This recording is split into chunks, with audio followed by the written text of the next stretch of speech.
लिखी थी, मैं शेयर करे साहब पे मार कर सेशन पे क्या है। उन्होंने लिखी थी कुबा कुबे रुबे चिबे चमचे, गोदे देहन सुणे चमचे, सुणे ते मन मुणे चमचे, सुणे ते मन मुणे चमचे, चिबे रुबे कुबे थी गए तुणे चमचे।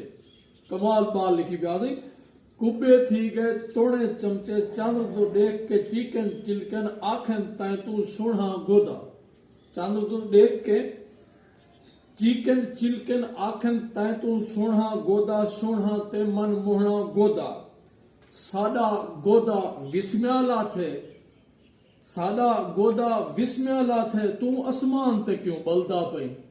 साडा गोदा विस्मयाला थे, तू आसमान ते क्यों बलदा पई। वाह वाह चमचे सुणे चमचे, कुबे रुबे चिबे चमचे, कुबे रुबे चिबे चमचे।